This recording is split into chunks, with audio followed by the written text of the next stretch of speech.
Hello,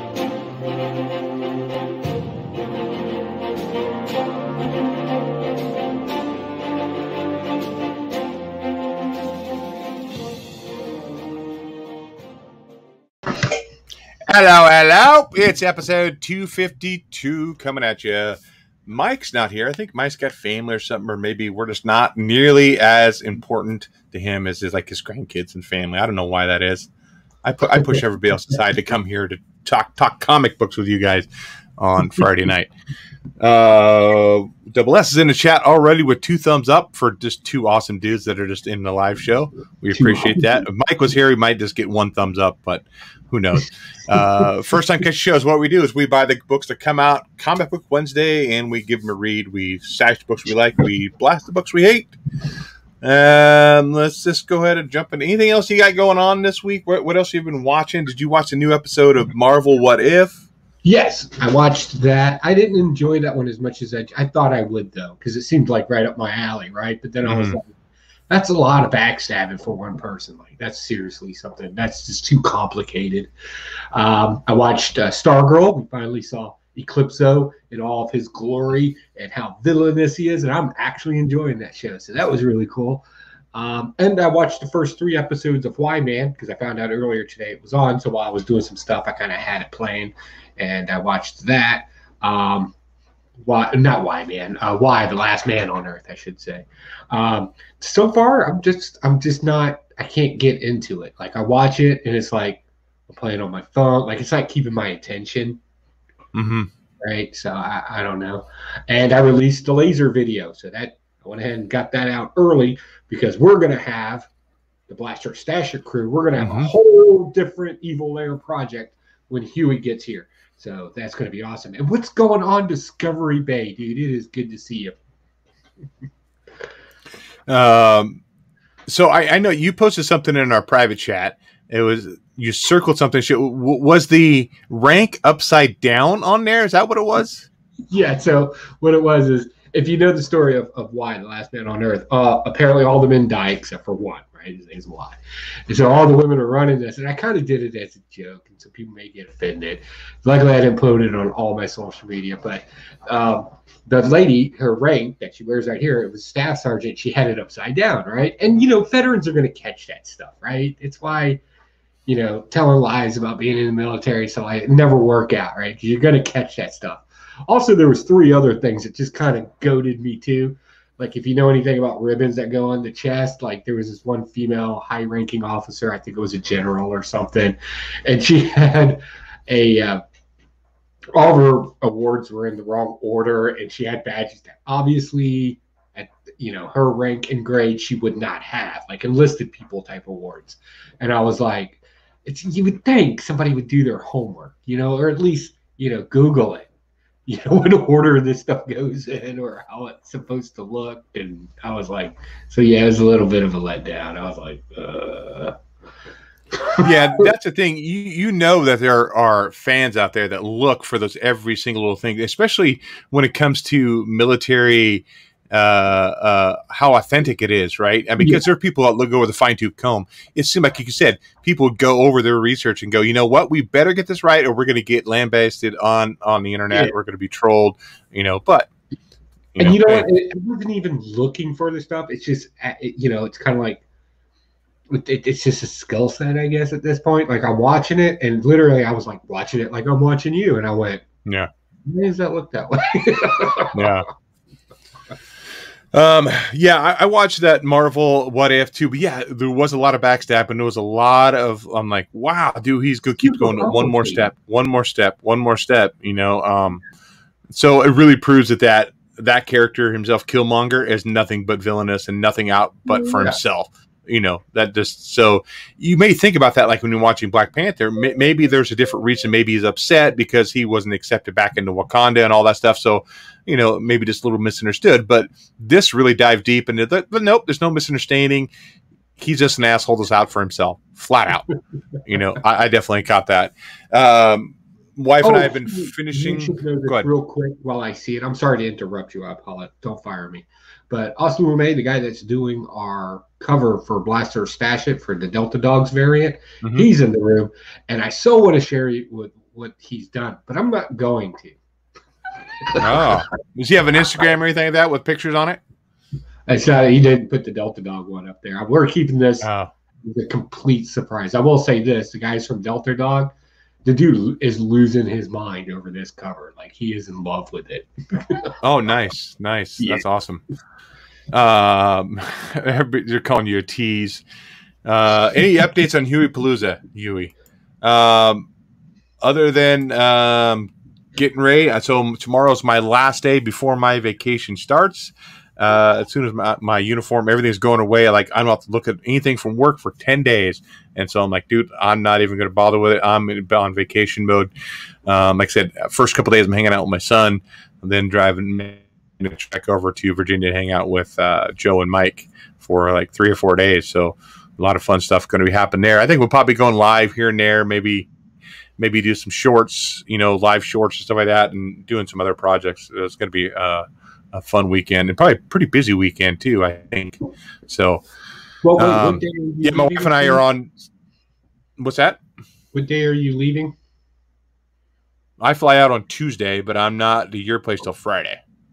So, right. Okay, I just wanted to be sure. Wife and I are on season 6 of Game of Thrones, almost up to the Battle of the Bastards. Was one of the best episodes of that season. So we're still just trucking away on that. I might check out Why the Last Man just to kind of see if I can get a feel for it, see if it's something I'm going to be interested in or not. They're doing that thing. Yeah, don't take my review as a saying it was good or bad, because I'm not really saying that. I'm just saying it's not, like, it takes a lot to keep my attention, right? And yeah. The first 3 episodes aren't doing that. Even the trailer for me watching it didn't really grab me. So I'm basing it off what I've seen so far. And so, I don't have a whole lot of high hopes going into anything else. So Miss So's in here. She's saying, Joe, you tease, talking about the Blastin Stashin cover for Delta Dogs.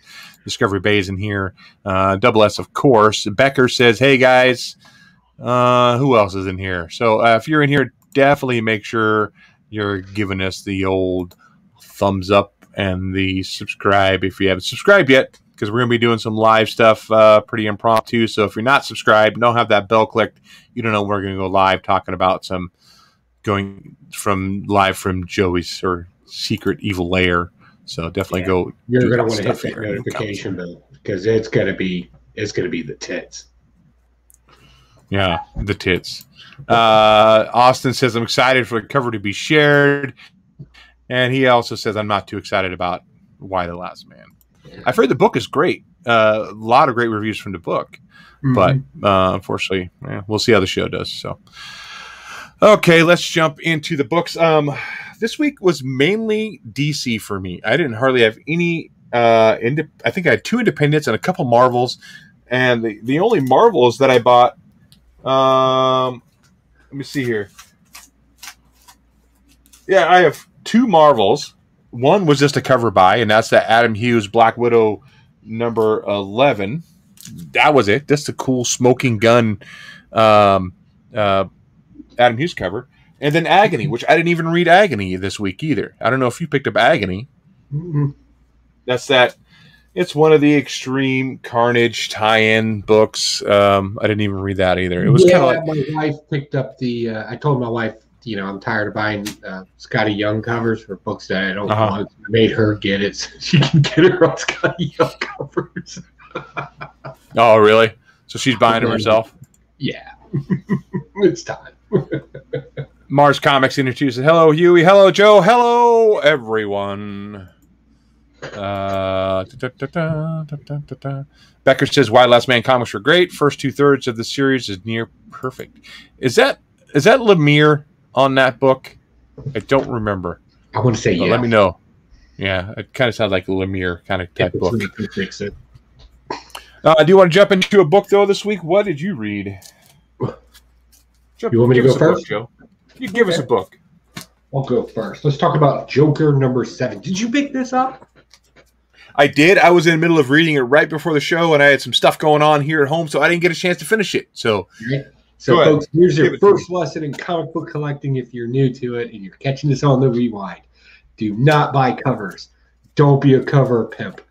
Don't do it, right? Because this cover's awesome, right? It's like, oh, right? And then you read it, and it's like, wow, that was a great story. I learned about Oracle. I learned about Spoiler, that Batgirl thingy, and another Batgirl. I learned about her. And then I learned about some lady that works for Interpol, and I met Pennyworth's daughter, right? Julia, yeah. Pennyworth, yeah, whatever. And right, and oh yeah, Gordon was hanging around. He's sad and depressed and super smart guy, right? You know who you miss, right? Joker. Right? No, look, I'm not one of those guys that's like every issue needs to have the Joker in it, right? I'm not that guy, right? But like, at least his plan should be unfolding, or the remnants of what he wants to do should be unfolding. It shouldn't be long conversations sitting at a dinner table, or long conversation sitting at an interrogation table, or a long conversation at a computer desk, right? That like, I don't read a comic book to watch people have conversations, right? I read comic books to see interaction. I want drama. I want excitement. And this was a bore. Like, I literally tried to stay awake trying to watch this, and it was just a nightmare for me.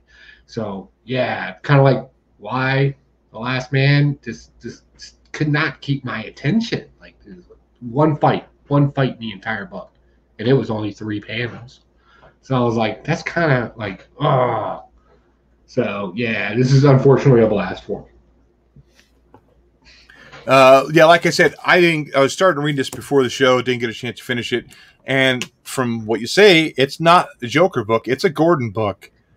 And do you think maybe they threw that Joker on the title just to say, hey, it says Joker, people will buy it. We can't put a book that says Gordon and people won't buy it and won't sell as good, you know? So I'm thinking that's kind of what they're doing. But man, I want more of that Joker story. I want more of that multiple gangs trying to come get Joker at his hideout in the middle of the jungle. Right. I want to see that. But yeah, unfortunately, like I said, from the first few pages I read of it, I was kind of like not impressed either. Jack Q says, I came in late. Is Mike good? No, Mike's never good. Mike is never good. He's horrible. Mike is out tonight. I think he's got family in town, so he is not worthy enough to come hang out with us and talk funny books. But he'll be with us next week as we're all live together in the same room talking about comic books. So, okay. Yeah, we need to decide where we're going to do that at, probably in advance. Yeah, probably, for sure. 14 people watching. Definitely appreciate everybody. It definitely gives us the thumbs up. And interaction in chat. Let us know. Did you read these books? Did you read Joker number 6, number 7?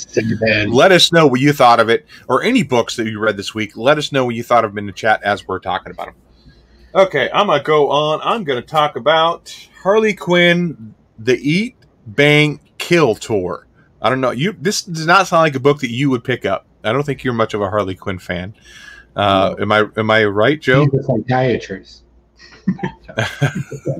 So this, if you watch the Harley Quinn TV show on DC Universe or HBO Max or wherever it's streaming now, at the end of that second season, so her Poison Ivy's supposed to get married to Kite Man, or what do you call him? What do you call Kite Man? Yeah, it's Glider Man. He's not Kite Glider Man.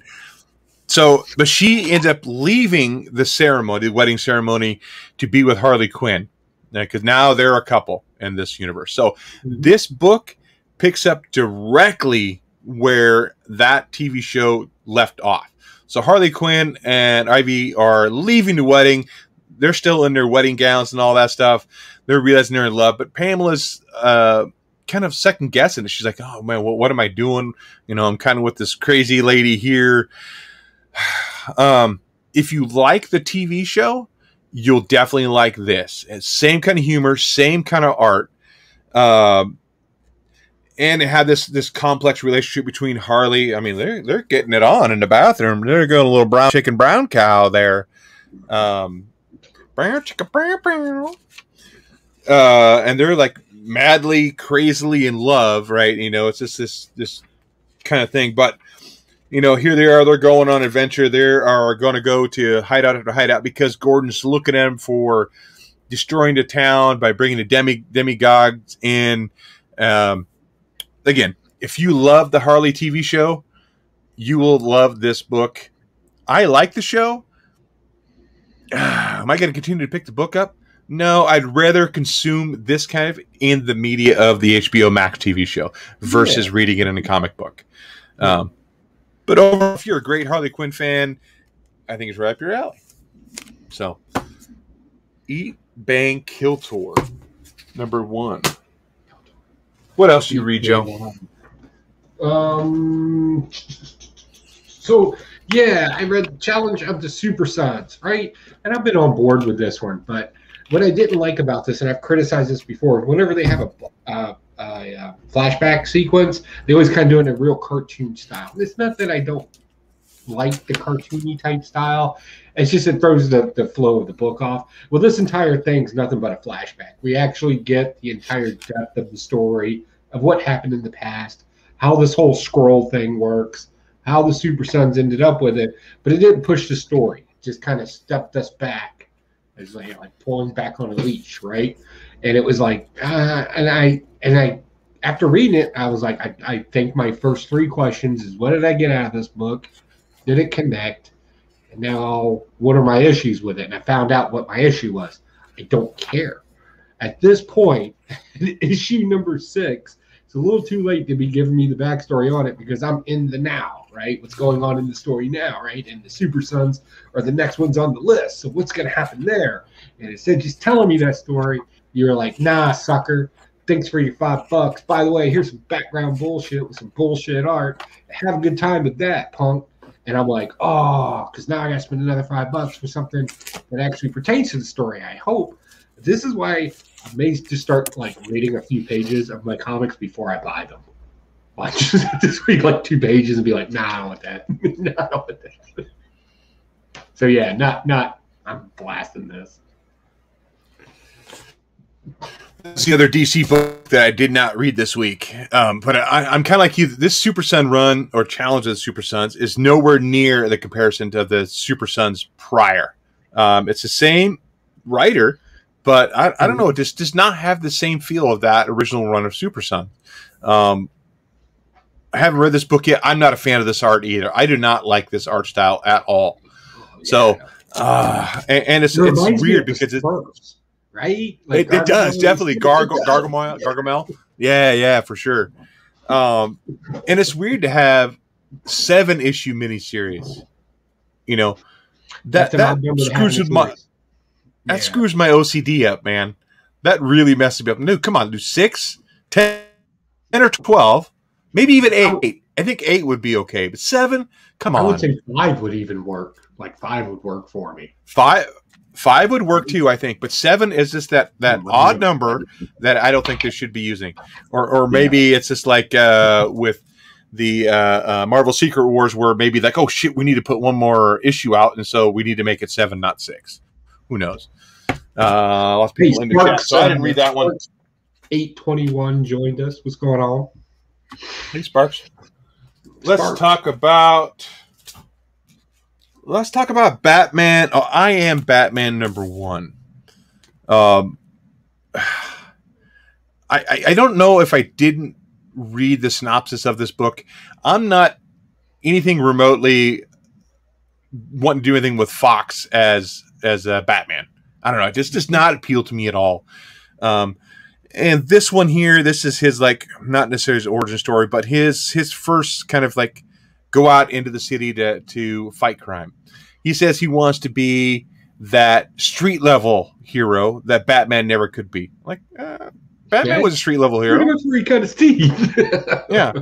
You know, and the whole time I'm reading it, he's like stopping these kids that are doing some graffiti, some tag on a building. Hey, that's cool tags, but that's not your property. You better do it somewhere else. You know, just trying to be that cool Batman. You know, it's like, it's your friendly neighborhood Batman. You know, that's all I can think about. It was like Spider-Man going through and just like stopping the little crimes and stuff. And so it just did not appeal to me. I like the art in there. I thought the art was really good. Some of the story was okay. I definitely kind of like the design of the bat suit in here. I love the motorcycle, but like he wants to be the motorcycle because it's more relatable or more visible to the public, right? So what are you squinting at, Joe? I'm trying to make sense of what you're saying. How is that more relatable to the public? Most people drive a car. Well, no, not relatable. That's why I changed it. As more visible, more, they see, hey, this is actual Batman here on this motorcycle versus Batman hidden in the car or whatever, Oh, okay. So he likes to have that motorcycle.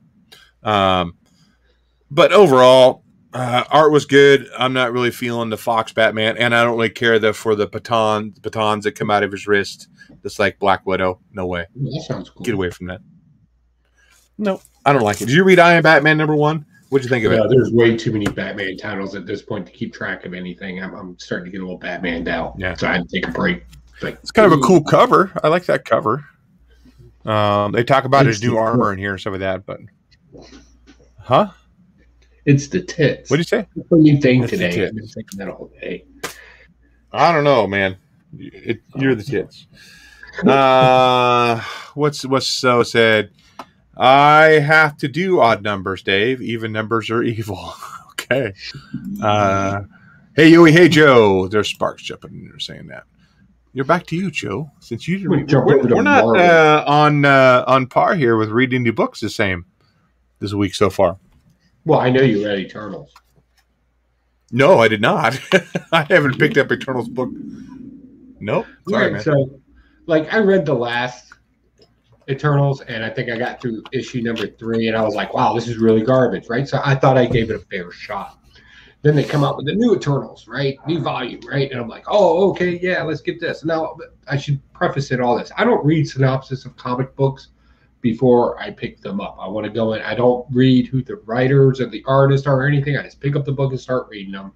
And that's so there. I'm not infected in or have a bias in any way whatsoever.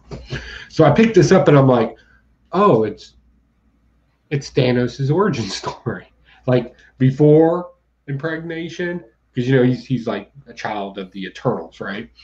But I'll be honest with you, even in the old runs of the Eternals, and even with knowing Thanos' origin and everything, I never really got the concept of how the whole Eternals thing, what the problem is with them having babies and stuff like that. I never understood that. This book gave me that information, right? It's legitimately that, and it was cool. Not a lot of action going on in here. Don't be expecting wall-to-wall action. It's mostly just an information dump at this point, and it has a cool character called Thanos, and of course the Eternals are in there because that's going to be a movie, so some explanation needs to go out there, because regardless of what everybody says, Eternals wasn't that high selling of a book when it first came out.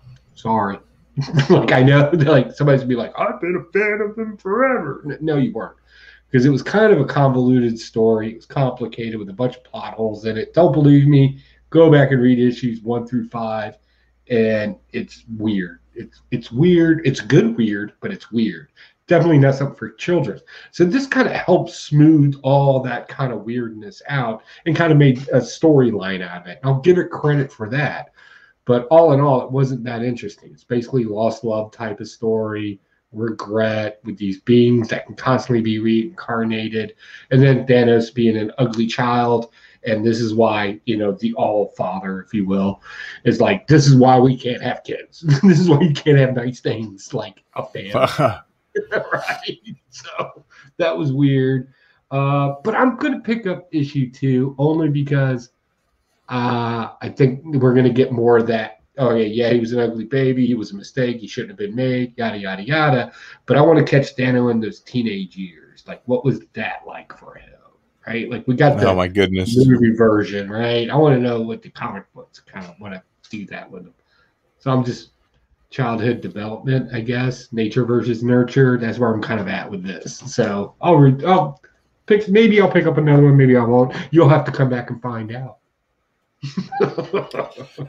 Yeah, I was on the fence about picking it up just because it is more of a Thanos-driven story, and I like Thanos, but I was just like, and I have all the original Eternals. It is, like you said, a very convoluted mess, because I think Jack Kirby did the story on it too, the story and the pencils. So, but if you've obviously read them, I've read them too. The problem with the Eternals is it was I think they just put a bunch of stuff in a comic book series so they could draw the copyrights back out of it when they needed to. Because even the story in Eternals kind of contradicts itself in various ways. But I think it was just a place to stick characters, stick ideas and concepts so they could be plucked back out later and used for other things. And this isn't unusual in the comic book industry. They do this a lot. So I was like, oh, okay. I will go on to talk about, that's probably another book you did not read, and it's another, I'd watch that. I'd watch Thanos as teenager.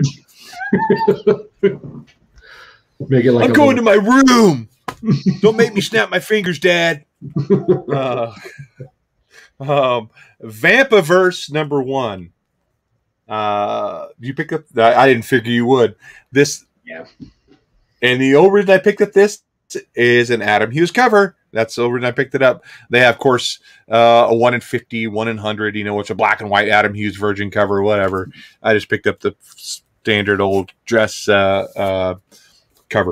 So in this here, not a new story at all. There are multiple universes in this world, and there's one person going through each universe and killing every Vampirella as they're going through. You know, Vampirella's dead, and she's with her mom in Eden. I guess that's where she's back from, and she's like, you know, living it up and just kind of living in peace. And all of a sudden, a Vampirella from an alternate universe comes in, says, "You need to take this book. You're the last person that could stop her." You mean like variant of Vampirella? A fairy? A variant. A variant, yes, like a variant, yes. That's the new word. Variant. Yeah, that is. That's in pop culture now, a variant. But yeah, she's saying, you take this book, you need to get to safety. They're destroying all the worlds. You're the only Vampirella that could save us. You know, that's the whole story. And it's like, okay, this is nothing new. They've done it in Marvel. They've done it in DC. Might as well do it in Vampirella, right? That's because she's bikini clad, boobies hanging out, thong. You know, might as well do it, right? It's all it's a sexy universe. It's a sexy multiverse. I'm not a Vampirella. That's why I don't read it. My wife won't let me.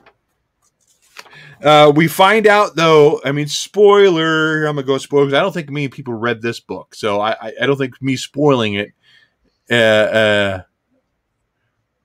course, in multiverse tropes is now invading Vampirella. What is this? What is this, a virus? So, spoiler, I said not many people probably even read it in our live chat or even going to watch it after. The characters coming into the multiverse and killing all the Vampirellas and the other ones is Vampirella. You know, so it's not like it's dun dun dun. You know, it's not like it's this. Hold on. Do you have a review of Kang? Oh, really? So, again, I only got this for the Adam Hughes cover, and I read it because I'm like, okay, I don't have a whole lot of independence this week. I'll go and read it, but yeah. No, blast it. Unless you're an absolute Adam Hughes fan, I'd pass on it. Pass on Vampirverse because it is not vampalicious. So, just a 2-man show tonight, eh? Yep, that's a 2-man show. Mike is gone. But you're up, Joe. Can we find something tonight that we've both read? Do we know anything? League number 67? Well, you know, this gives our fans a broader scope of comic books, I think. Oh, does it? Okay. So if you're not reading this brings up two things that I've always talked about and always kind of pontificate on, if you will, right? One being, because you can do something, does that mean you're allowed to do it, right? And two, what is the authority that tells you what to do and what gives them that authority? This book addresses those two questions. And this is the thing DC's always been very good about. Because in here, we have Samar, right? Samar's attacking Earth.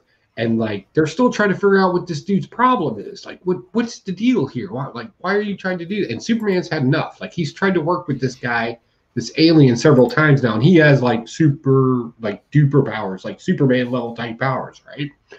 So this cat's got to go. Batman's like, all right, I got it figured out because I'm super Batman, right? So he runs and grabs the Phantom projector, and they blast him into the Phantom Zone, right? And Superman feels bad about this, right? Because you have that ability and because you can do this, you're literally taking somebody and you're putting them your like life imprisonment, right? You can always make the argument, is that inhumane or not, right? You can have that argument. And that's kind of what they did to him. And it weighs heavy on him in here.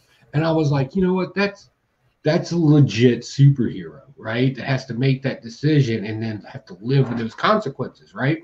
And then all of a sudden, these douchebags from the United Planets are like, yeah, you got to give us the Phantom projector now, because they showed up, couldn't do shit, right? But now they're going to take the thing that fixed everything because he has authority. He literally says this. And I'm like, I even put that book down and I was like, screw you, fake Hawkman.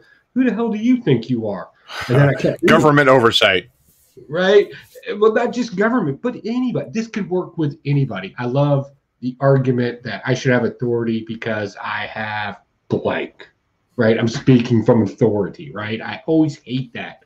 It makes me angry. But that's what these douchebags do. And the rest of the Justice League is like, hold up, Slick. I don't think so. I think we might have some beef here. So maybe we'll get a little bit of fight the power type mentality in there.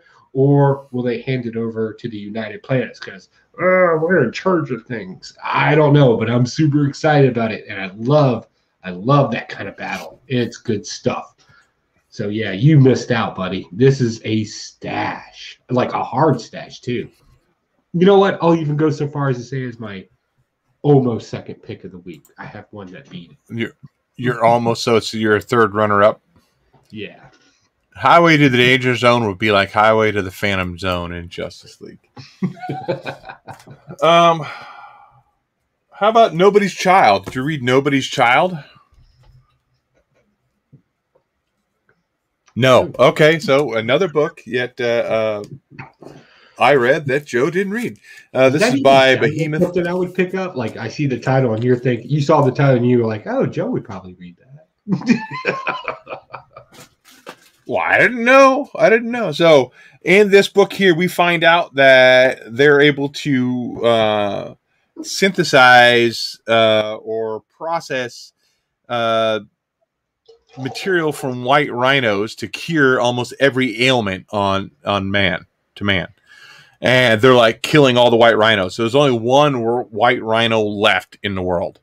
And there's this one guy, his whole job, or his mission, I don't say it's his job, that's his mission, nobody's forcing him to do it, is to protect this last white rhino. And he's on the plane, and people are poachers are coming to try to kill the rhino, but he's hiding him. He's smoking this stuff that's able to make him stay up all the time, so he never sleeps, is always able to protect the rhino. It just seems very... why wouldn't anybody just shoot the dude and take the rhino? That kind of thing. Like there's a group of poachers who comes in. They say, hey, who are you? And he's like, oh, no, I'm just a guy selling stuff. I'm headed here. No, where are you headed? And then you find out he has the rhino, and so they go to attack him. He kills everybody. It's like, dude, why don't you just pull a gun out and shoot the dude in the head, kill the rhino, and do whatever, But it does play on that, on the morals of, if I destroy this one thing, it's going to protect this other thing, right? So am I willing to sacrifice that? What's that? That's not morals. That's ethics. Ethics. Sorry. Sorry. I didn't mean to interrupt, but it is what it is. Hold on a sec here.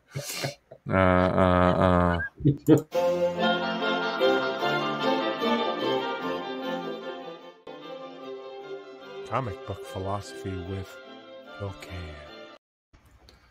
The ethics of killing this rhino in order to, they can't synthesize either. They can't make more of it. They've tried that, but it's failed every single time. And so it's like there's only a limited supply of this rhino, right? So even if they kill it, synthesize it, use it for whatever ailments that certain people have, they still can't make more. So it's like, okay, we're willing to wipe out everything there is in order to have the little limited resource on this ethical dilemma that the people are dealing with here. But nobody's child is no sweet child of mine. So Double S was the rhino from Ace Ventura when nature calls, the one where Jim Carrey comes out of. it might be. So people are like, Double S says, nope, he wasn't my child, Huey. Joe, don't forget about The Secret Land by Dark Horse. You might dig it. I just wrote that down. I'm going to take a look at that. Digger Jim's in here, says, hey, everybody. Digger Jim. And, of course, Miss So's like, duh, Dave. So that's an ethical issue, not a moral issue. Sorry. Also, we got somebody we miss very, very much. Mr. Gore Vidal's in here. Yeah, Gore Vidal's in here. Yep. Yeah. He was the one who was talking about the Vampirella verse, that they're infecting that as well. I agree. But you have a book with a moral dilemma this week, Joe? Not an ethical one? Maybe you can... I've already talked about the difference between morals and ethics. I think I've beaten that up, actually. Yeah, well. All right, let's talk about an independent book since we got to that. You read Shepherd. Nope. Nope. Did you even see it? Like, it's a really cool cover. No, I did not see that. I would have bought that just for the cover. Yeah, it's a pretty cool cover. So, okay, this is deep, right? And morally or ethically? This is deep metaphysically. Philosophy. All right. So, right, there's always a concept in religion of like this middle place, right? Like purgatory, according to the Catholic, like there's always this thing, right? In this place, it's called the Scene, right? And we have a grandfather, father, and son, and they're kind of like the shepherds of this place. And they're teaching, the grandfather's kind of teaching the other two how this place works, even though they don't understand it. This wasn't a very good first issue. I should put that out there. I don't like this as a first issue. This was more of a second, third type of issue because they just kind of threw you in this and they were kind of hoping to explain things.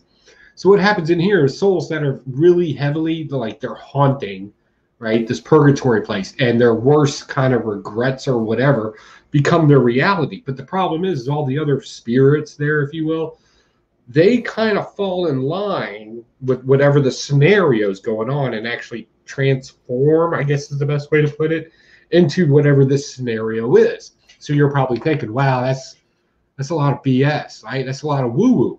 So what the writer did in this is he took the battle from Fallujah from 2008, where the first meth team had to go in, the fifth meth from the Marine Corps were going house to house. Now you're probably thinking, what does that mean? Well, remember the movie Sniper with the sniper, it had the guy from the Bradley guy? That's what they were doing in the beginning of that movie, right? That was the big epic battle there in Kabul while all that was going on. So one of the characters in this is a Marine. This is weighing heavy on him, and like they explain how like all these other soldiers just kind of fall in line and kind of morph into the Marines that play this battle out for this individual that's having the problems. Now the goal of the father and the grandfather, father, and son, the trio, if you will. Are you catching where this is going? Like, it's really weird, right? You got the father. Anyway, so their job is to figure out not only which one it is, but to kind of ease them past all this turmoil and stuff. So the deciding factor can be, where they go in the end. And then they kind of have these little flashes of like when the sun arrived there, how dark and scary and everything it was, and why did it happen this way? And then there's some narrative in there that kind of throws off the story. But this thing is a really good concept. I really like the concept of it. I mean, take the military aspect out of it and make it anything you want, really, right? Because it's talking about regret and heaviness on the soul, which was interesting. I liked it. It's a woo-woo topic, but I'll tell you what, it's a heartfelt topic as well. And that's very rare to catch, especially in a comic book. Like, this seemed more like it should have been something else other than a comic book, but I appreciate the fact it was a comic book. Otherwise, I would have looked it over. So it's a stash. It wasn't my pick of the week, but it was a stash. Double S said it came out last week. It was a good read for him. Only thing he didn't like is at the end where the book tells you to pick up the trade paperback to read the rest. Yeah, that's a rough one. I didn't know it came out last week. I saw it, like I said, when I went in there. My comic book shop was like, hey, we just got this in. You might want to check this out, you know? And I was like, okay, because he thought I was in the Marine Corps. So I told him I was going to find a new comic book shop. Thanks.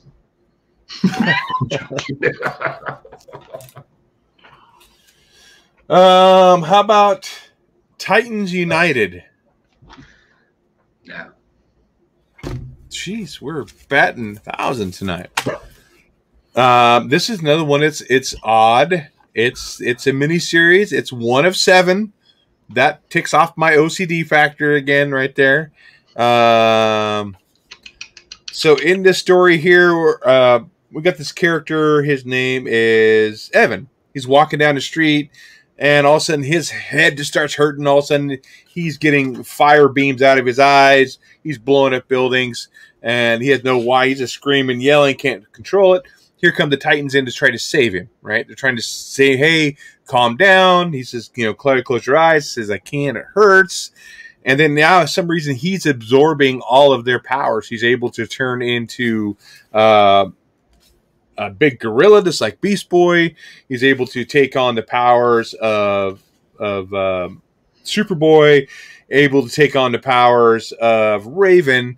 And so now he's just taking all of them on. Legion said Titans was United was an unnecessary excuse to feature the roster from the show. Now, I definitely that's probably what it is too. So he ends up going atomic or whatever it was, and so Superboy takes him up into space, and he blows up there so he doesn't blow up the whole city. Well, he ends up hurting Superboy, actually breaking his arm and realizing that okay, wait, no, he's not, indestructible like he thought it was. But overall, I'm not really too thrilled with it. They do have a kind of a cool reveal at the end. Maybe he's in Titans. I don't know. I never have watched the Titans TV show at all. Never could get past the first episode. Yeah, we watched it. We have an appearance of Glider Man at the end. He's going to be a big part going forward.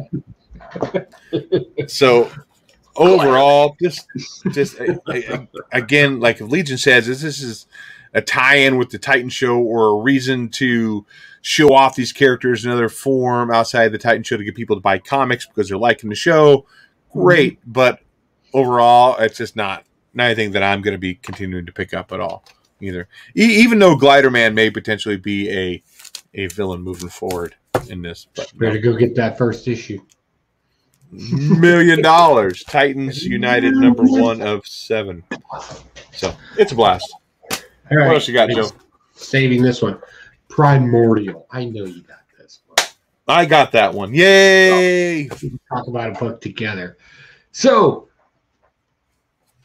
I liked it. I'm not a big fan of this particular type of art in here, and I've said the same concept when it came to Maze, or was it the Maze book that I read last week, and even some of the art and Department of Truth. Like, I'm just not a fan of that scratchy, sketchy kind of art, and this does a lot of that, and they're probably better than the other ones. I'll give it that, but it's still not my art. But I love this concept of kind of screwing with history a little bit, right? So the part that that's somewhat true is, yes, animals were sent into space, and yes, unfortunately, those animals did not survive, right? Like early phase, right? So this book kind of takes the concept and says, okay, yeah, they actually survived because dun dun dun aliens, right? Or that's the assumption anyway. And it's a big government conspiracy. So I'm intrigued. I love me some conspiracy stuff and how people draw connections to things, because it's amazing how the mind works. So I'll read that all day long. And I love how, and of course, the more grandioso the conspiracy, right, the more grandioso the government's hiding everything becomes. And this story kind of follows down that issue, or down that rabbit hole a little bit. So is it an overly complicated story? No, it's a pretty two-dimensional story It's not that, or at least the first issue is pretty two-dimensional, I should say, because I don't know the whole story yet. But yeah, I'm kind of on board with this. I'll read some more of this. What did you think? I definitely like when they do take real world aspects and change it. Like, okay, this is what really happened. You know, I love when they do that and change it. And so this has got me intrigued. Just like you, the art, though, God, that art is horrible. I mean, to me, I know art is subjective. You know, this is all done on computers and stuff like that. You know, to me, I like this standard comic book art. You know, maybe that's just me. So, but I do like the fact that it is a historic aspect of it, the space race and all that stuff. And the reason why the space race ended wasn't what we thought, you know, and all that. I think that's great moving forward. And I do want to know more. I do want to see more on this. Is like only like 4 issues too. So, this is definitely a Lemire book I can sink my teeth into, and I'm definitely looking forward to more. Like I said, that art though, that's the big draw for me too. You know, and I know there are people out there that love that kind of art stuff. I should say this, right? And I've said this with Department of Truth. Even though I'm not a fan of that art, the art does fit what the story's doing, right? It makes things creepy and kind of weird, right? And I'm by no means any type of art critic out there. I can just tell you what I like and what I think people would like if I was to do something artistic, right? And I'm not even artistic, which is weird, right? So I can kind of fit in that realm. You know, I don't go around like, that's good art. That's not my style. I do that for writing and concepts. That's where I'm at. But yeah, super cool. So, hey, by the way, Double S is in the room. What's going on, Damien? Yeah, yep, Sleeper Reader, not Double S. Did I say Double S? You said Double S, Sleeper Reader. Did I do the Batman Superman thing again? You did do the Batman Spider-Man thing, yeah. Oh, it's Spider-Man. Yeah. See, I can't even get that right. I drink way too much. You know, it is interesting though because they show the art style at the beginning when we're talking about that engineer coming in to dismantle all of the NASA equipment, right? So that art style, that's what that computer generated kind of art is, very art, you know, very subjective. Mm-hmm. But then you get to the pages when it actually shows the monkeys and the dog, and that's actually drawn out, you know, and that's the kind of art style I prefer. If it was, I'd rather have it like that. You know, even the dog at the end there. That's cool. Mm-hmm. I want to see that. I don't necessarily want to see that. Like, oh, we're going to use 3 colors. That's all we're going to use, and we're going to change it here. No, whatever. Crap. But other than that, it's a stash for me. I definitely want to see more, read more for sure. Yeah. Spark said they prefer the dog being dog napped than her real death. I don't even know what her real death was. So. Yeah, it was pretty. Yeah, it's. Oh, also another thing to point out in this is where it really deviated from history is that it used these 2 animals' death as a reason not to go into space. Like they ended, and this is shutting down the space program kind of thing. Mm-hmm. So I thought that was an interesting take too. Gore Vidal said his lawyers can arrange it, Damien. Okay, going on to the last book that I read this week, and I guess we're just about time. We're rolling down the hour. So I picked up Hellboy and the BPRD 1957. This is I think it's an homage cover. Almost like Exorcist looking a little bit, but I don't think it's Exorcist, and it may not be an homage. I honestly don't know. In the story here too, like maybe there's more to it that I missed out on. They're trying to find. There's Hellboy is trying to find the last of these books that were sold. It was Gustav Strobel's Witchcraft and Demonology book. So he's trying to find the last books that are out there because people are reading passages from this book and you know opening gates and people are getting possessed.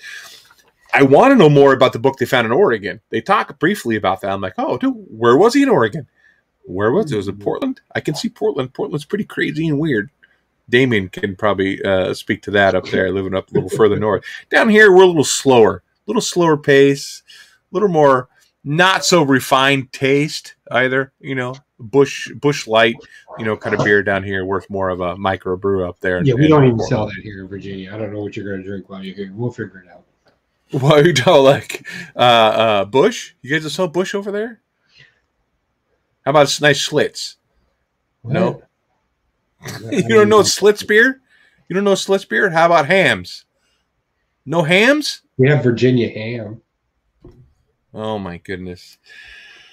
Okay, but they track down to where this book is, and it's Hellboy, and it is what is her name? Her name is Sue. Sue's back in the field apparently. They're going to try to find this book. They go to the house.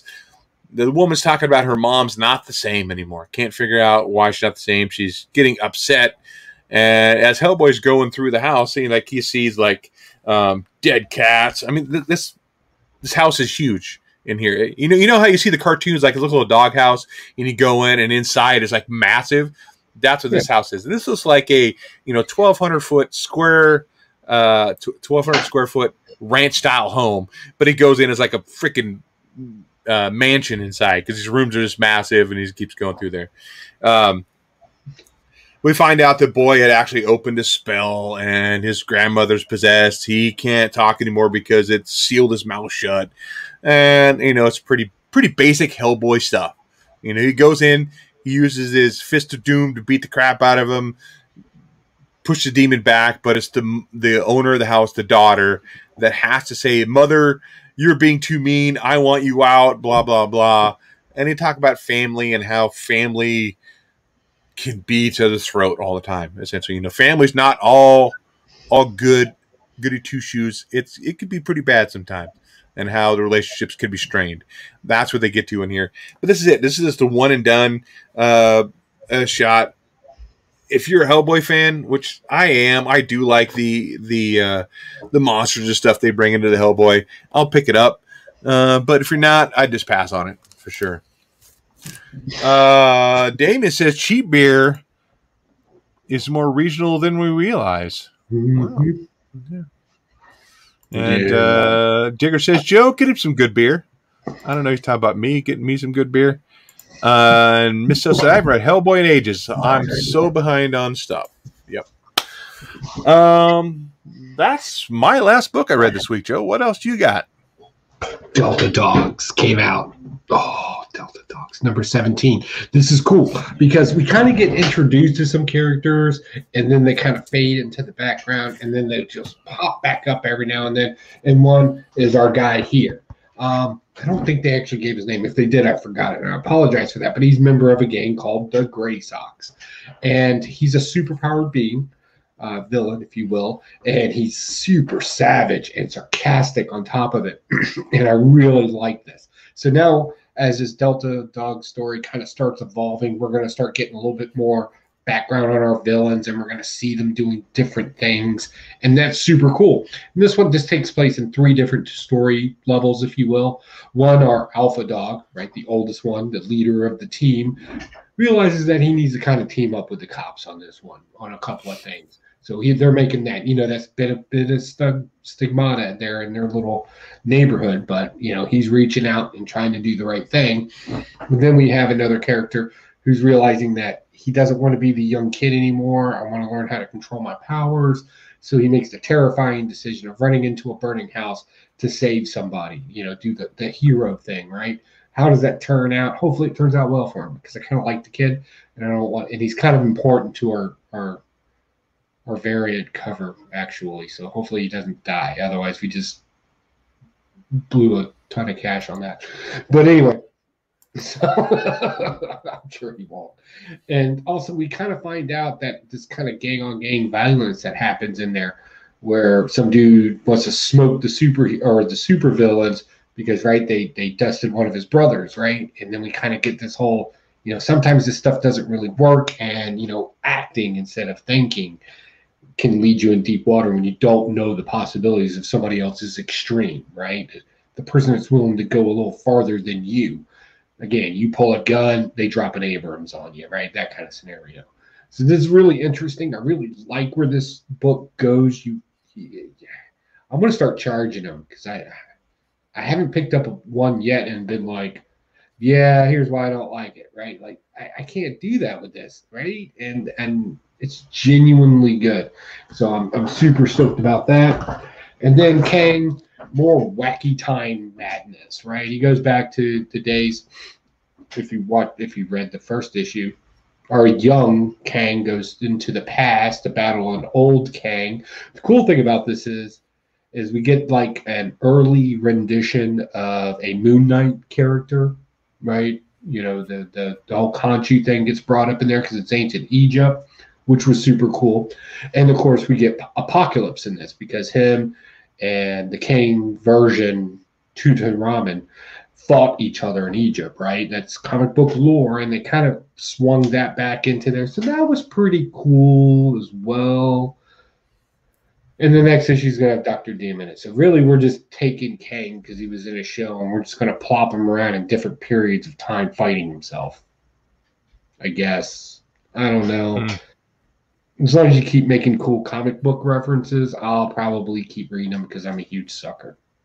So yeah, that's my review. The only other books that I picked up this week was Batman Urban Legends number 7. I haven't read that one. That's a pretty damn thick book too, man. I haven't read that one. And then I picked up this. This is for my personal collection. A friend of mine for my birthday dropped off or got a gift certificate for me from my local LCS. And I think my LCS kind of chipped in a little bit there too. So I ended up getting it. I got Lois Lane number 2 from I think 1960, I believe. So I'd look at what the cover price is. The only downside to it, the cover and back cover are completely detached. That's a bummer. That's a super bummer. But I got it for a really good price, and plus I didn't pay for it. So yep, that's my haul this week. And I'm looking to have a bigger haul next week. I know Joe's got to do some his lightning round too, but we'll be doing some back issue diving over there in Virginia at some of the places over there. But what else you got in your lightning round? Anything? That's it. Oh, wait! I got this unique piece of comic book lore right here. I made a fucking laser. A laser. Ah, my eyes have been burned. So yeah, I did that.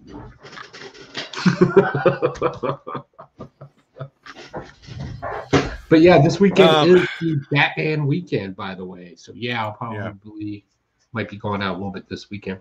But yeah, I've already put away all the back issue stuff that I got and reviewed it over my channel. Picked up a Golden Age key that I've been looking for a while. Funny Frolics number 1 from 1945. I've been wanting that for a while, and I finally found one I was okay spending money on. So we talked about the beginning of the show. We'll talk about it toward the end as we wrap everything up here.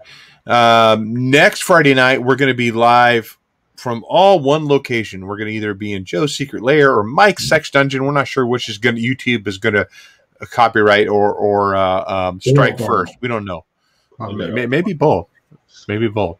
Who knows? So we'll be going live talking about comic books all together, sitting in one room, being able to rip on each other in person. So that'd be kind of fun to do. Also got some other stuff planned for the weekend, some projects in Joe's Secret Evil Lair going to be working on, as well as hitting all the honey holes. I think we're talked about doing that on Monday, Tuesday, or whatever days we're planning on doing it to go dig through some comic books. So I can dig through stuff, which I've gone through everything here. My voice is cracked. Oh my God, puberty hit me at 45. It's horrible. I've dug through all the back issues here everywhere. You know, that's one thing. You live in an area, you've exhausted everything. You know what everybody has. And so it's like, okay, it's going to be nice to go somewhere different and see something that I potentially don't have. So that's going to be fun to do, hang out with you guys, get some good food, drink some local shitty beer. Who knows? What? Who knows? No such thing. That's what they were saying. They need to drink some local shitty beer, and I think we'll do that. So maybe. We'll see. But before we bounce out, though, definitely want to thank everybody for jumping in chat with Sleepy Reader, Sparks, Miss So, Mars Comics, Double S, Legion of Comics, Digger Jim, Gore Vidal, Austin. Who else was in here? The chat was pretty busy tonight. You know, a lot of people Jacko, Legion of Comics. Yep. Daco, Legion of Comics. Becker jumped in here too as well. So thank you everybody for jumping in and watching a live show where we talk about these stupid comic books, and we definitely appreciate it here. Anything else, Joe? I love you all. Mwah.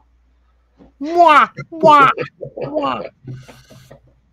mwah. So we will catch you guys next Friday. Make sure you're giving us a thumbs up. Make sure you're subscribing and hitting that bell, because we don't know when we're going to go live next week, and it could be impromptu. With us all of a sudden, bam, we're live. So definitely give us a follow on that too. So we're going to go ahead and bounce on out of here. Whether you blast it, whether you sash it, happy reading, and we'll catch you guys next week.